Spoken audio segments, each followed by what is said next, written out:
Hi అండి, welcome back to my channel. నేను మీ సిరి. ఈరోజు మనం చేసుకోబోయే రెసిపీ జిలేబీ చేప వేపుడు. అది ఎలా చేసుకోవాలో ఈ వీడియోలో మీరు చూడండి. ముందుగా జిలేబీ చేపని బాగా క్లీన్ చేసుకోవాలి. వీడియోలో చూపిస్తున్నట్లుగా లోపల ఉండే పేగులు అవన్నీ క్లీన్ చేసేయాలి. వీటిని వాష్ చేసి పక్కన పెట్టుకోవాలి. ఒక ప్లేట్లో 1 స్పూన్ సాల్ట్, అల్లం వెల్లుల్లి పేస్ట్ 3 స్పూన్స్ యాడ్ చేసుకోండి. 2 స్పూన్లు కారము, 1 స్పూన్ పసుపు,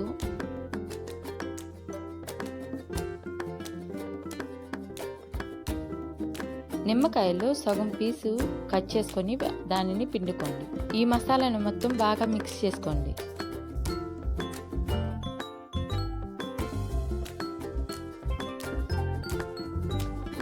మసాలా మొత్తం చేపకి బాగా అప్లై చేసుకోండి. 2 గంటల సేపు ఫ్రిడ్జ్లో పెట్టుకోండి. చేప చాలా టేస్టీగా సాఫ్ట్గా ఉంటుంది. ఒక కడాయిలో ఆయిల్ పోసుకొని ఆయిల్ బాగా వేడయ్యాక ముందుగా మ్యారినేట్ చేసుకున్న ఫిష్ని యాడ్ చేసుకోండి.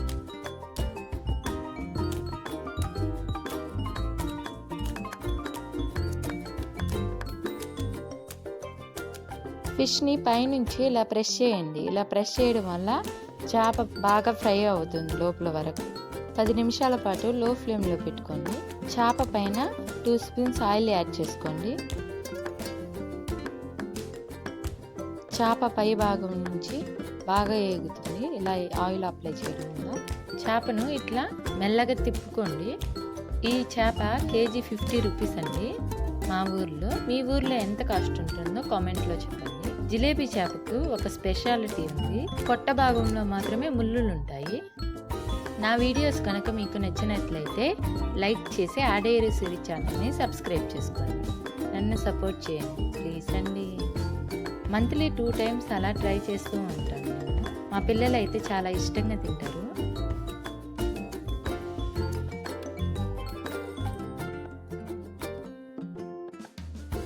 మీ అమూల్యమైన సలహాలన్నీ నాకు అందజేస్తూ ఉండండి కామెంట్స్ రూపంలో. నన్ను ఇలానే ఎంకరేజ్ చేస్తూ ఉండండి.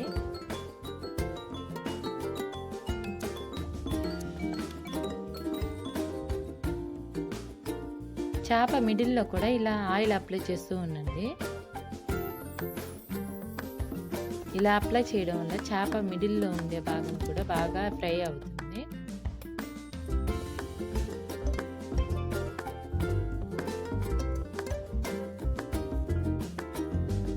చేపని ఫ్రై చేసుకునే సమయంలో మంట లో ఫ్లేమ్లో పెట్టుకోండి. లో ఫ్లేమ్లో పెట్టుకోవడం వల్ల చేప మొత్తం బాగా ఫ్రై అవుతుంది. చాలా టేస్టీగా ఉంటుంది. కరివేపాకు రెమ్మ 1 పెట్టుకోండి. ఇలా పెట్టుకోవడం వల్ల కరివేపాకు ఫ్లేవర్ అంతా ఫిష్కి పట్టి ఫిష్ ఫ్రై చాలా టేస్టీగా ఉంటుంది. మధ్య మధ్యలో గరిటెతో ఇలా ప్రెస్ చేస్తూ ఉండండి పైనుంచి.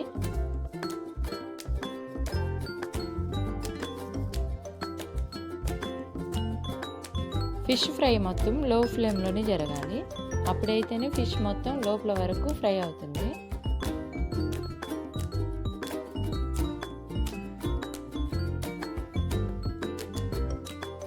నా వీడియోస్ కనుక మీకు నచ్చినట్లయితే లైక్ చేసి ఆడేరు సిరి ఛానల్ని సబ్స్క్రైబ్ చేసుకోండి. నన్ను సపోర్ట్ చేయండి ప్లీజ్ అండి. ఫిష్ ఈ విధంగా ఫ్రై అయ్యాక ఆయిల్ మొత్తం బాగా వంచేసుకొని వేరొక ప్లేట్లోకి ట్రాన్స్ఫర్ చేసుకోండి. ఎంతో టేస్టీగా ఉండే జిలేబీ చేప వేపుడు తయారైపోయింది. జిలేబీ చేప వేపుడు. నెక్స్ట్ వీడియోలో మళ్ళీ కలుద్దాం. బాయ్.